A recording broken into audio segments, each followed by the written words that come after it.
So, Hare Krishna, everybody. This is Krishna Dasa. Welcome you all to today's session. Today we are going to cover Shlokas 2.55 to 2.60. It's going to be another power-packed session. So, I'm glad you could all make it. So, let me before we play, let me say the prayer to Guru. Om Agyana Timirandasya Jnananjana Shalake Chakshurum Militamene Tasmai Shri Guruve Namaha. Om Namo Bhagavate Vasudevaya. Om Namo Bhagavate Vasudevaya. Om Namo Bhagavate Vasudevaya. So I'll play this shlokas. You are ready? Keep the Bhagavad Gita pointed to 2.55.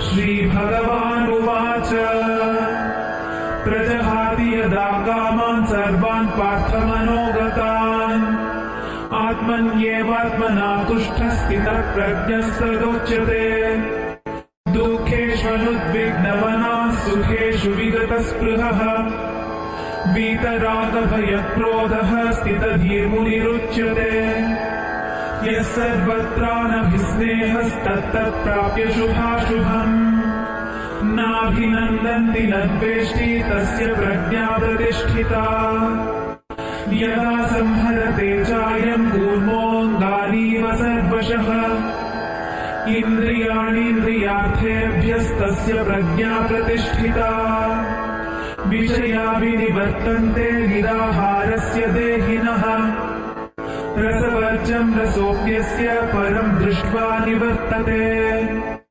Yatatohyapi kaunteya purushasya vipaschitaha Indriyani pramadhini haranti prasabham manaha.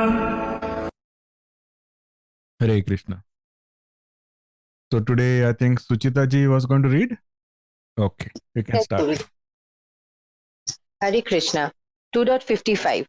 The Supreme Personality of Godhead said, O Partha, when a man gives up all varieties of desire for sense gratification, which arise from mental concoction, and when his mind thus purified finds satisfaction in the self alone, then he is said to be in pure transcendental consciousness. 2.56. One who is not disturbed in mind, even amidst the threefold miseries, or elated when there is happiness, and who is free from attachment, fear, and anger, is called a sage of steady mind. 2.57. In the material world, one who is unaffected by whatever good or evil he may obtain, neither praising it nor despising it, is firmly fixed in perfect knowledge. 2.58. One who is able to withdraw his senses from sense objects, as the tortoise draws his limbs within the shell, is firmly fixed in perfect consciousness. 2.59. Though the embodied soul may be restricted from sense enjoyment, this taste for sense objects remains, but chasing such engagements by experiencing a higher test, he is fixed in consciousness. 2.60. The senses are so strong and impetuous, O Arjuna, that they forcibly carry away the mind even of a man of discrimination who is endeavoring to control them. Hare Krishna. Hare Krishna, thank you so much. Does anybody remember where we finished the last session? What was the last session? Asking a question. Yes. And then in Sloka 54, he asked the question, how to attain that salvation, and what is his language, and how he talks, and how he sits, how he walks. That is the question asked by Arjuna. So yes. Bhagavan now is going to explain. Yes. Thank you so much. So correct. So Arjuna wants to know, Krishna, you are talking about Sthitaprajna. So how do we identify? How do we know if somebody is Sthitaprajna? So here Krishna will start answering Arjuna's question on how to identify who is a Sthitaprajna. So Krishna starts by saying that one who discards all selfish desires and cravings for the senses and sense enjoyment. And one who becomes satisfied in the realization of the higher self. Krishna says such a person is said to be Sthitaprajna. Now, Krishna's message is very clear. We have to restrain our senses. Our senses usually go wild. We have to restrain them. Otherwise, they're going to make us run behind illusions all our lives. Usually, we have this constantly going on in our mind. I want this, I want that. I'll be happy if I get this, I'll be happy if I get that. It's a constant thing going on. So we need to pay attention to that. Because we are never going to be happy that way. Because once we are getting something we want, the mind will want something else. So, Sage Vashishta, most of you may know Sage Vashishta. He's one of the Sapta Rishis, original Rishis. And he was considered a Manas Putra of Brahma. He was manifested by Brahma's mind. And his name itself denotes unparalleled brightness. That's what Vashishta means. And of course, he was a Sapta Rishi, one of the Sapta Rishis. So he had full control. He had conquered the vikaras, negative qualities like desire, anger, miserliness. All of them he had conquered. And he was such an elevated Rishi that Lord Rama himself accepted him as his guru. That is the stature of Vashishta Muni. Now, once there was a long dialogue between Sage Vashishta and Lord Rama. Again, this is just like the Bhagavad Gita, where there is a dialogue between Krishna and Arjuna, but the purpose is to enlighten the humanity. Just like that, Vashishta himself knew everything. He was the author of Rig Veda. I mean, that level of... And Lord Rama was an incarnation of God himself. So they both knew everything. But for the benefit of humanity, they had this long discussion. And that discussion was about existence, reality, how to get self-realization. That is a topic. And that discussion is documented later by Sage Valmiki. I hope you all know who Valmiki is. Valmiki is the author of Ramayana. So that documentation of this long dialogue between Vashishta Muni and Lord Rama is known as Yoga Vashishta. It's also known as Vashishta's Yoga. They both mean the same. You can either say Vashishta's Yoga or you can say Yoga Vashishta. It is considered to be one of the foundational works for Advaita Vedanta. So I'm setting the context and I just want to read one shloka from that Yoga Vashishta. I want to let you know, first of all, the authority of the person writing it and the authority of the person who listened to it. So it gives a lot of weight to that shloka. So that shloka says, Asatvai eva savai loko jivanam dukkhamuchyate brahmatve naiva bhuteshu yatha balyeshu bhitita. It's a very short and powerful statement. It says, this world, though unreal, it appears to exist. It is unreal, but it appears to exist. And that is the cause of lifelong suffering to an ignorant person. Because the ignorant person doesn't understand what is real, what is not real. And the example given in that shloka is just as a non-existent ghost is a cause of fear for a young boy. You know, when kids are small, we threaten them with so many things. Especially the ghost is a very favorite threatening that a lot of Indian parents use. Hey, if you don't eat your food, the ghost will come. But the point is that young kid gets scared. Scared of what? A ghost. But then that ghost doesn't exist. But it is still a cause of fear for that young child. So similarly, we, the ignorant, who don't realize what is real, what is not real, we get all sorts of suffering because of the things that don't exist. Now, this world has been called as Mrigatrishna in the scriptures. What does Mrigatrishna mean? It means it's like a mirage seen by a deer in the desert. Not many of us have gone to a desert, but a lot of us have been on a highway on a hot summer. especially in India. I know Asha Kadam, she travels a lot. She must have been on these big highways. Suchita ji is traveling throughout the year. And on a hot summer, you can see something like a smoke, like waves coming from the road. Just like that, in a desert, those waves are even more prominent. But then they are so prominent that a deer thinks that it is water and it starts running towards it. But the more it tries to reach it, the more further it gets, of course, because it is like saying, I want to reach the horizon. You will never reach the horizon because the horizon is always ahead of you. Correct? Now, what happens? It is the deer eventually dies of exhaustion and thirst because it was trying to chase the water that doesn't exist. That is exactly how most of us live. We spend all our lives running behind illusions. Now, we have to realize that we can never get happiness through the pursuit of any material desires. It's not possible.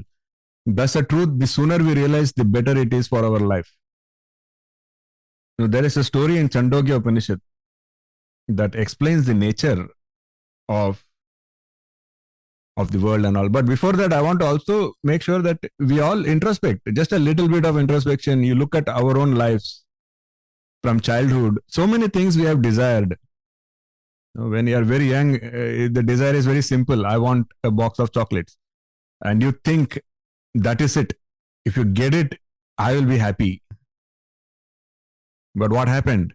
You are not happy because after that, then you want a calculator. Then after that, you want a cycle. Then after that, you grow up a little bit. You want a bike. You want a girlfriend. You want marriage. You want children. You want job. You want promotion. You want house.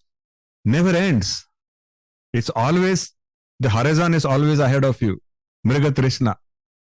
What is going to make me happy? It's always yet to come. There are so many things that have already come, but I'm still not happy. You see, that is the thing. That is what everybody is trying to tell us. Because look at your own past, and that will help you understand that it's not going to help you in future either.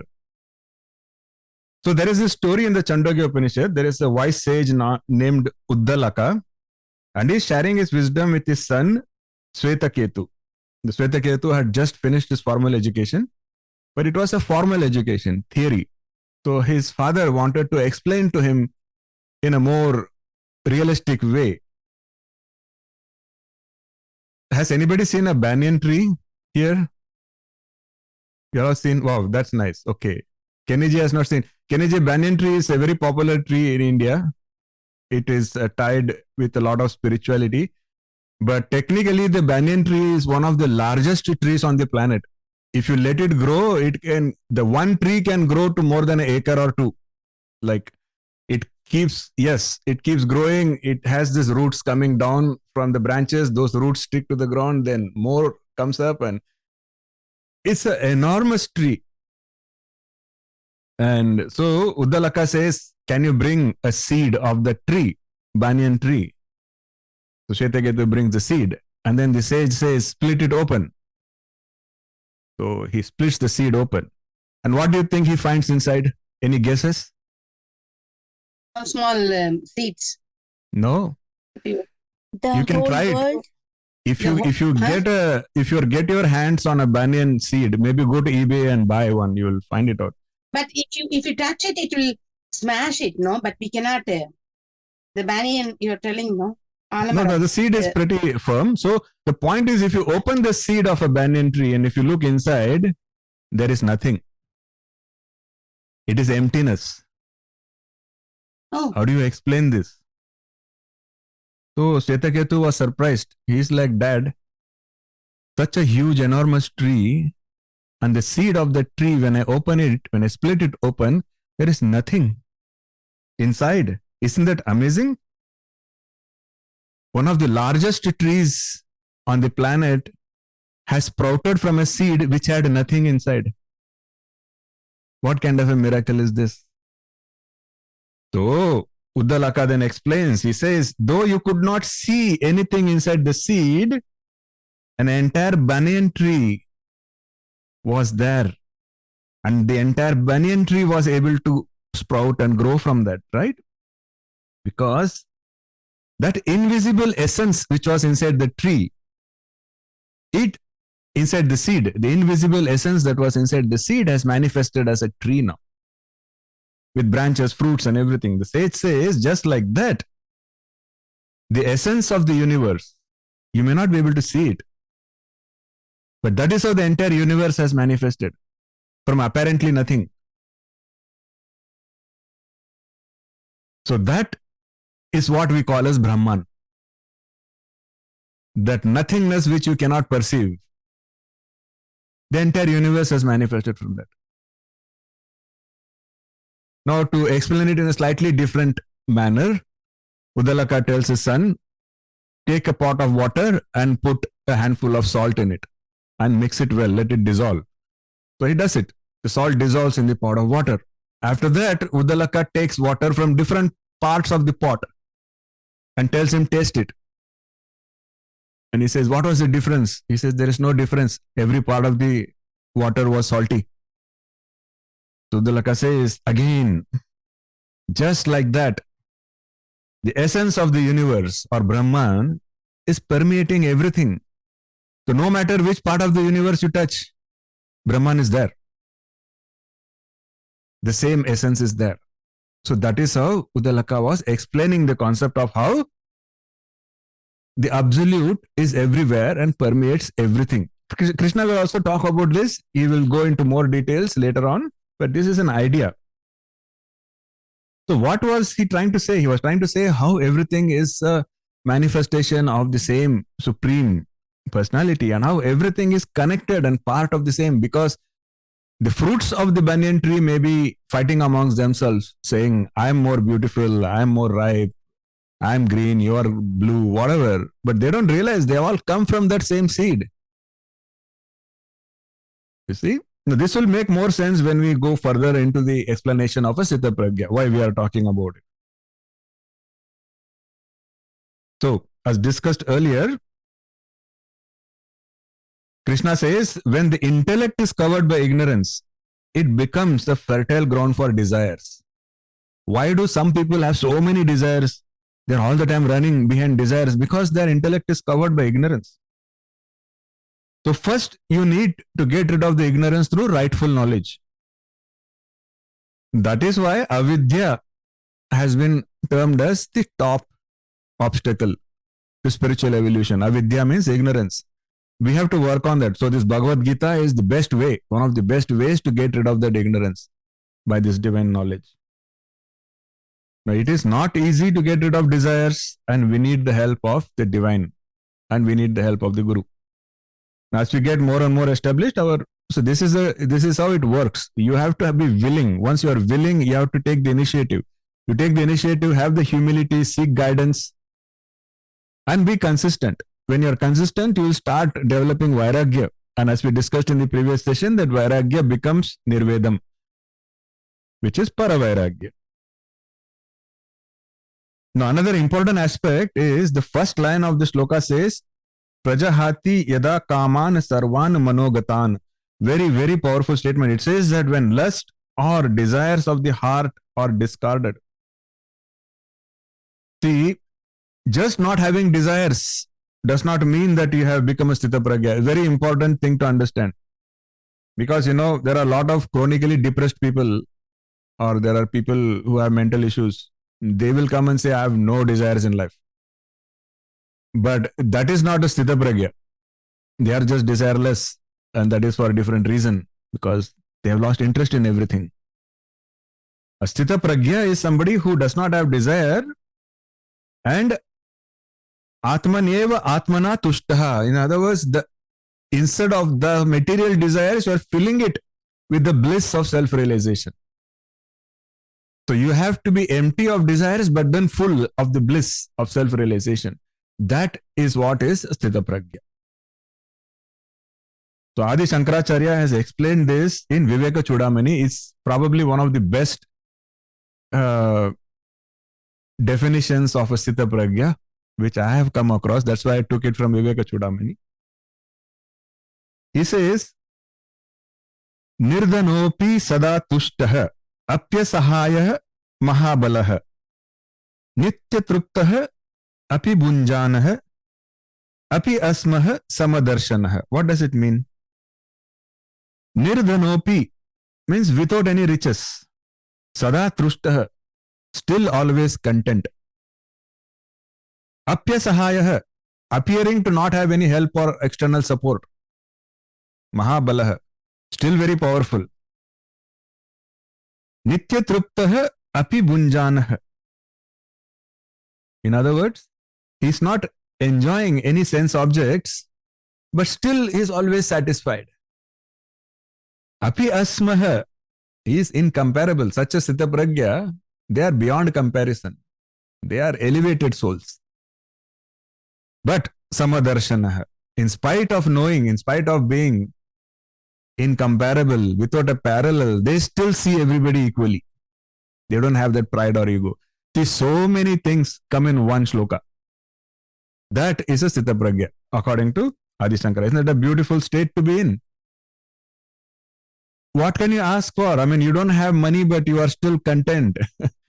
No sense enjoyment, you are still satisfied. You have no support, but you are still powerful. You are elevated, but you are still not proud. Wow, that is bliss. So Sthitaprajna is a very blissful state to be in. And Krishna will also say in Shloka 2.56 that such a person's mind is free from the top three issues. What are the top three issues for every mind? Anger, fear, and attachment.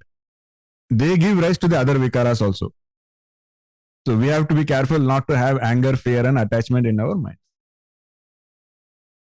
Now, something very interesting I wanted to bring up here, Now, people usually ask how to maintain calmness when I'm facing so many problems. How to maintain calmness when I'm going through so many miseries in life. Right? Everybody asks this question. Just for context, in olden days, warriors and mercenaries, they were given training on pain management. Because for a warrior in those days, it was very important because there was no Geneva Convention in those days. There was no human rights. So if you are captured by your enemy, it's not fun. So these warriors were given training on pain management before they are sent to war. What is the training? The technique was very simple.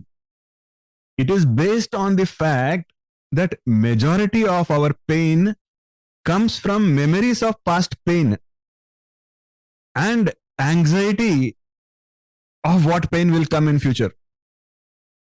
No, I have not yet hit you, but you have already imagined how it will feel if I hit you. So now you have double the pain. The pain that you have imagined plus the pain that's actually going to come. You see? And just like that, you have some memories of somebody hitting you in the past. So before I could hit you, that memory comes to you and you feel a pain. And then the anxiety is also there. And it all makes it more unbearable.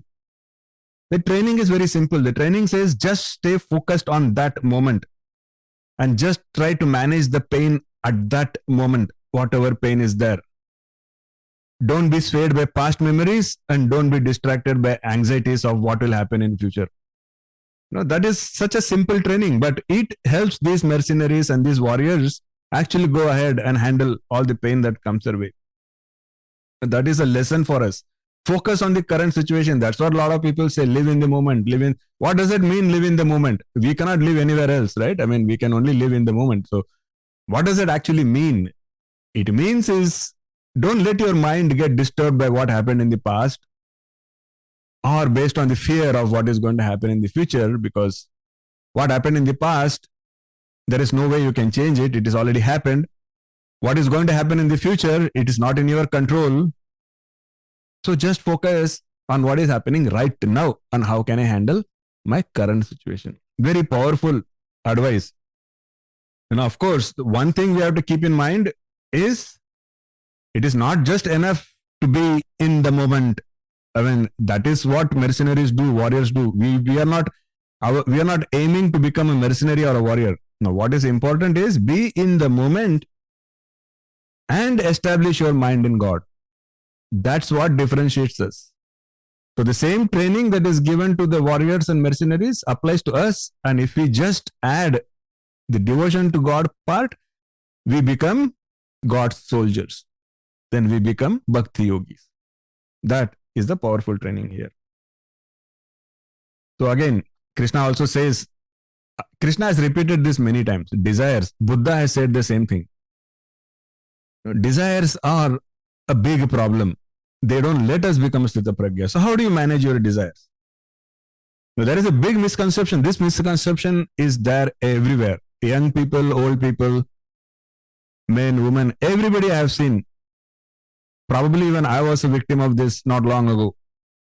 What is that problem? We always feel, in Hindi mein we say, meri ek ichha puri kar do. I have this one wish. I have this one desire.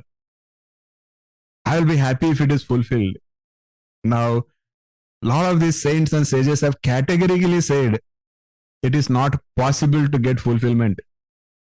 Desires can never be satisfied by fulfilling them. Not possible. They have given an analogy. It is documented in the Srimad Bhagavatam. It says, Na jatu kamaha kamanam upaboge na shamyati havisha krishna vartameva bhuya eva bivardate. Very philosophical statement. It says, fulfilling the desires of the senses does not extinguish them. The analogy given is just like offering butter to a sacrificial fire. So you have a fire lit in front of you. You are offering butter and ghee and oil to the fire. Why? Because you want to satisfy the fire. That sounds stupid, right? I mean, there is a fire and you are saying, I want to satisfy the fire by pouring oil on it. It's not going to get satisfied. You put oil into fire, it's going to grow bigger. Now it will need more oil. So the scriptures say your desires are like that. If you fulfill a desire, the desire grows stronger. Now I want to give a very personal analogy. Personal because I'm not being judgmental. It's a fact. You can ask any smoker. I don't know if you have any smoker friends or smoker relatives, but usually it is called the smoker's remorse. I mean, they always want to have that one last puff. It's like, I will have one last puff and then I will give up. And they have been saying that for years. You wonder why is it so hard? It is hard because as it is written in the scriptures, today, let us say your desire for smoking is this much. Now you say, I will have one last puff. You have one more cigarette, your desire just grew. So tomorrow it is more difficult. And you have one last puff, it is again grown. Before you know, the desire has become a monster. It is beyond your control. See, that is the nature of desire. You cannot try to fulfill it, or you cannot try to satisfy it by fulfilling it. So what is the solution? If that is the nature of the desire, what is the solution? So Krishna says, the solution is look at a tortoise and learn from a tortoise. Says, what does a tortoise do? Krishna says, the tortoise, whenever it comes across any sensory things it is not happy about, it will withdraw all its limbs inside its shell. So he says, just like that, you withdraw your sense organs from the sense objects. Withdraw them. Get them inside. And then you make progress on becoming a Sthitaprajna. So Krishna is actually given a very beautiful methodology. He said, learn to replace your thoughts. He says that is the key. For example, cigarette is probably pretty extreme because probably most of you don't smoke, but let us say coffee. This is also my favorite example because I have also been a victim. If I want to have coffee, I have to have coffee. Coffee, coffee, coffee. Everywhere I see only coffee. I smell coffee, I see coffee. I want to have coffee. But then I want to practice and I want to become a Sthitaprajna. Now what do I do? Krishna says control your desires. What do I do? Now I start saying no coffee, no coffee, no coffee.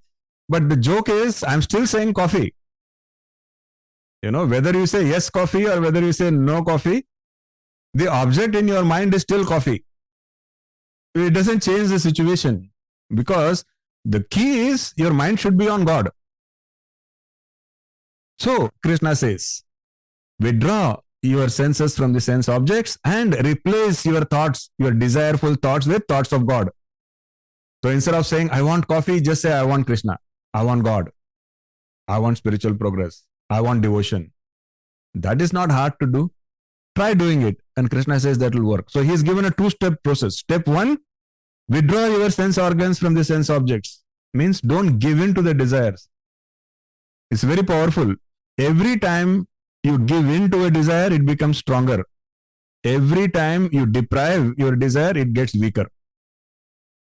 So today it may feel uncomfortable to deny yourself that one extra chocolate or that one extra sweet or one extra coffee, whatever. But if you can deprive, if you can deny yourself that today, tomorrow it becomes easier. And it will keep getting easier. And vice versa.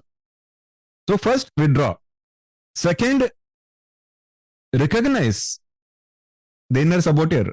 Recognize whenever you are having those kind of desires which are becoming strong. Once you recognize, catch it and replace it with a positive desire, like a desire for God, desire for salvation, liberation, whatever. And that way, you can progress on the path to being a Sthitaprajna. And Krishna is saying, don't take your senses lightly. Some of us may feel like very strong. Yeah, it's no big deal. I can control my desires. Be careful. Because Krishna says, Indriyani pramatini haranti prasabam manah.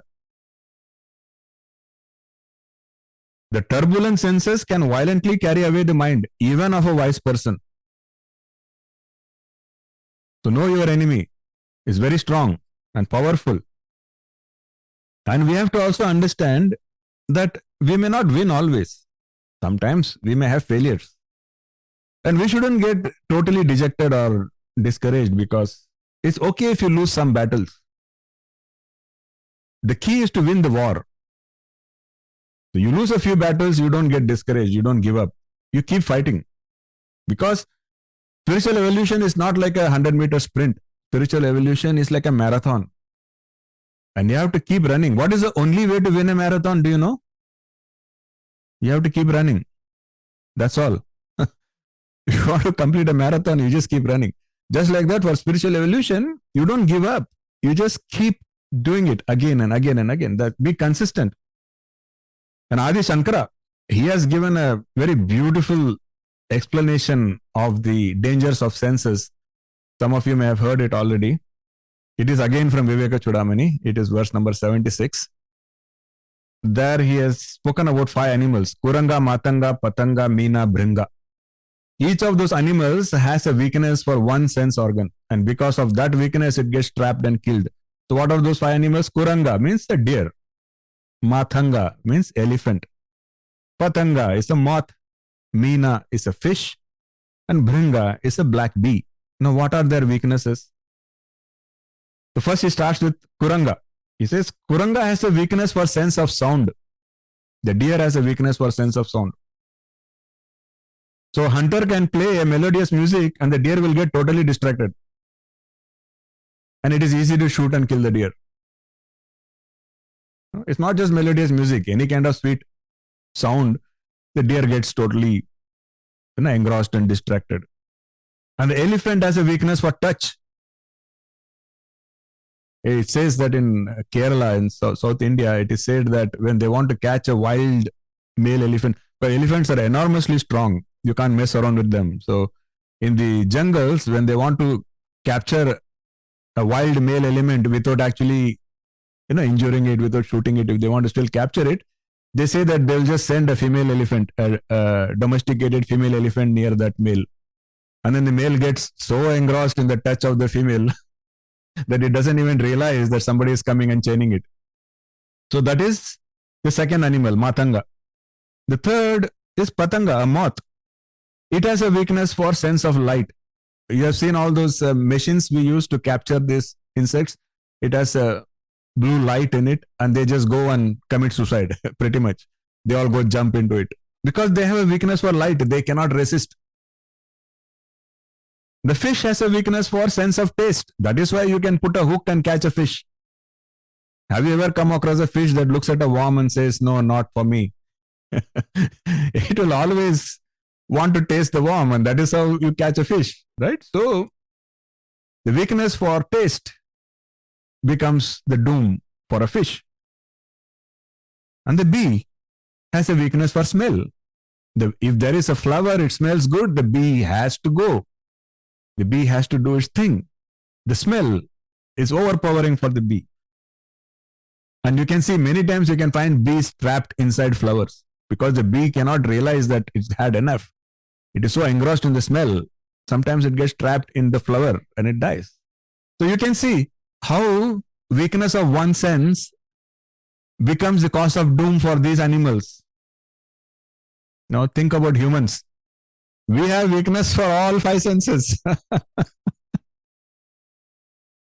So such a dangerous journey we have. We have to realize that. We are not stronger than an elephant. We are not faster than a deer. But we have the weakness of all these animals. We can't swim like a fish, but we have the weakness of all of them together in one body. So we have to understand why it is so important to stay away from desires. Why is it so important to reach a stage of Sthitaprajna? And Krishna says, realize your weakness. Realize how much of weaknesses you have. And then you will understand what I'm saying. And I'm saying that surrender to me. That is all you need to do. Accept me as your savior. Surrender to me. Let go of your ego and pride. And get on the path to liberation. Do your job, what you need to do to become a Sthitaprajna, and surrender to me. I will take care of your liberation. And many saints have said how to do the surrender. We will talk about this in detail later. But this is another question that a lot of people ask. How to get into that state, how to remember Krishna all the time, how to replace thoughts with God. I don't get the thought of God when I'm in desire, what to do? These are all questions that come. So one of the resolutions is, this is what Lord Chaitanya has said, very popular shloka.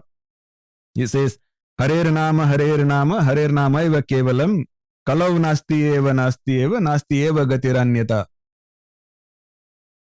In this age of quarrel and hypocrisy, in other words, in this Kali Yuga, the only means of deliverance is by chanting the holy names of Lord. You don't have to make a show out of it.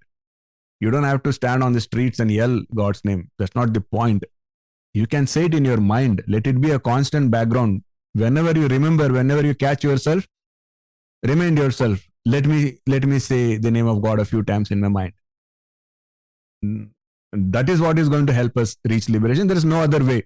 There is no other way. There is no other way.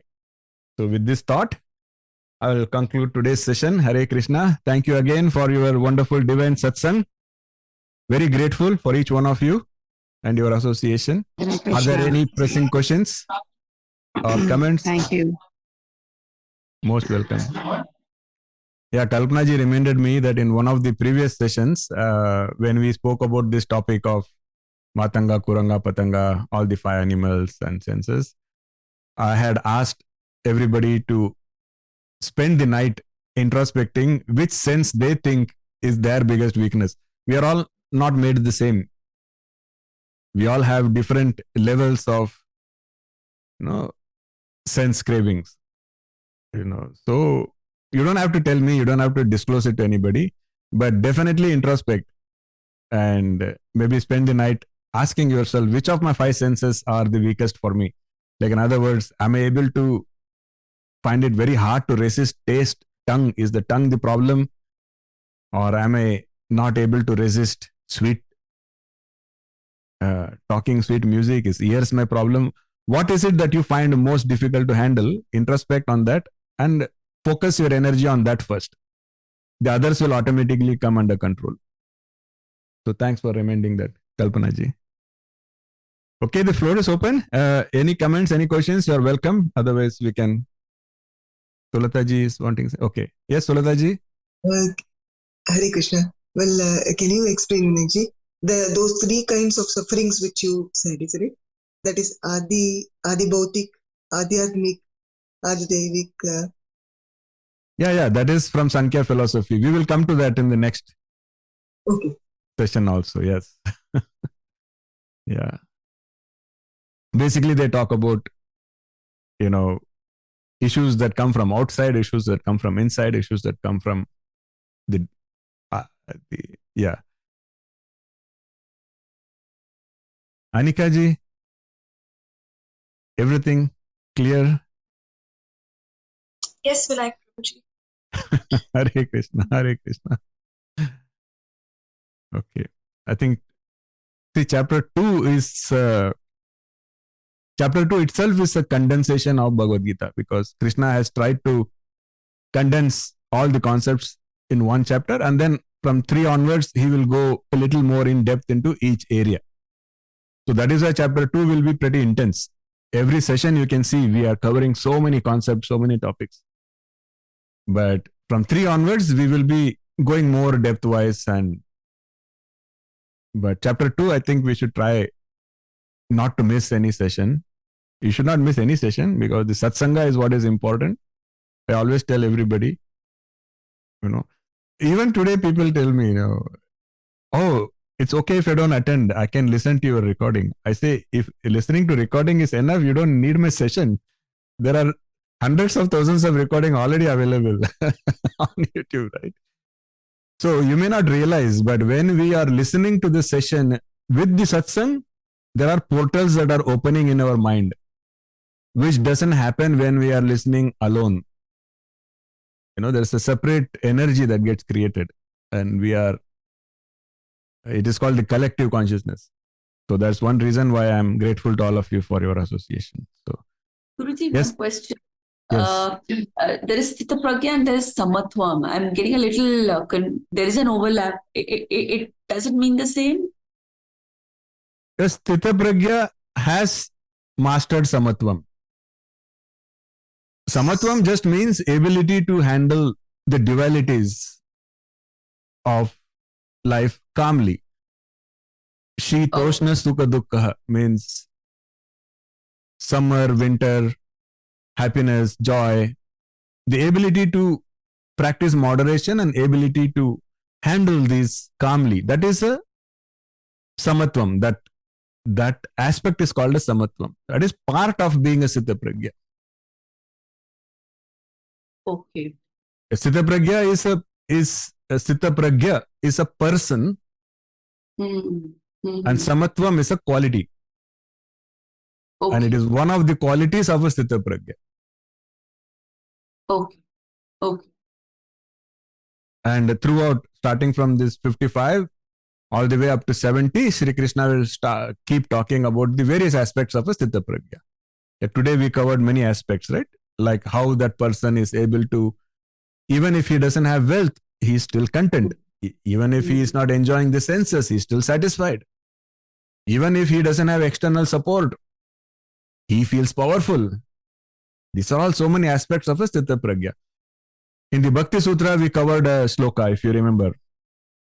Anyashrayanas tyago ananyata. Means the person who is evolving in the path of devotion and becoming a bhakti yogi, they don't consider any external support to have a sense of security. They know that money or power, these things are not what are going to give me real support. The real true support is support of God. So anyashrayana, all other kind of supports, tyago ananyata, that is ananyata, that is ananya bhakti. And that is another aspect of Sthitaprajna. That's what we just read, where this person, he has no support, he has no money, he has no power. But still, he's blissful, he's content, he's joyful, he feels powerful. My best wishes and prayers that all of you go on to become Sthitaprajnas in your life. Yes, Sulataji, you wanted to say something? You had told that we can achieve this Samatvam state with Sama and Dhamma. Then Sama means controlling senses. Correct? controlling is a very strong word actually. So whenever we say control, people get a little wary. So that's why Krishna has used the term later to talk about substitution. He says, you can't control. There is a desire you can't control. Okay, just substitute it. Like diabetic patients, they cannot control the urge to eat sweets, so then they eat sugar-free stuff. It's still sweet, but it is just not sugar. And they find it easy. So Krishna says that way, if you want to control your senses, samadhama is all technical, that's fine. But what is really important is, first of all, recognizing when you are a victim, when you are becoming a victim of these desires. That is the first step. Once you recognize, what do you do? Like, for example, your tongue, you realize that your tongue is a problem. In other words, you can't resist sweets or any other food or anything like that. Then first, don't spend all the time, don't say I will work from the restaurant, or don't say, every evening I will be. So withdraw your senses from the sense objects. Go further away from things that cause you trouble. The first step. First step is recognize your weakness. Second step, withdraw. And then third step, your mind will still keep saying, oh, I want. Then replace. Instead of dreaming about a laddu or dreaming about chocolates or dreaming about whatever, start thinking about Krishna.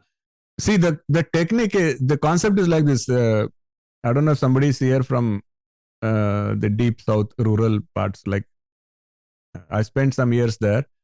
So, the elephants I've seen, the elephants, they're very strong.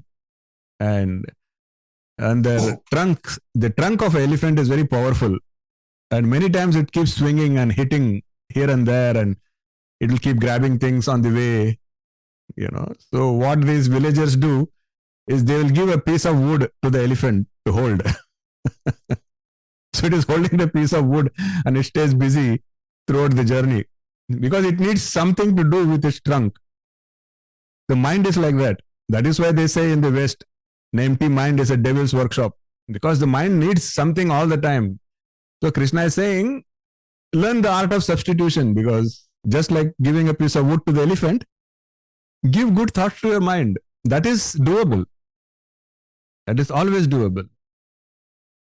So Sulataji, to answer your question, that is what is more important, is acknowledging your weakness, catching it, withdrawing your sense, and replacing with thoughts of God.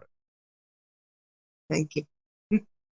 Hare Krishna. Hare Krishna. So thanks once again. It's been a beautiful session. Hare Krishna. See you all again in the next session. Hare Krishna. Hare Hare Krishna. Krishna. Hare Krishna. Hare Krishna. Hare Krishna. Nice weekend. Hare Krishna. Hare Krishna. Hare Krishna. Hare Krishna.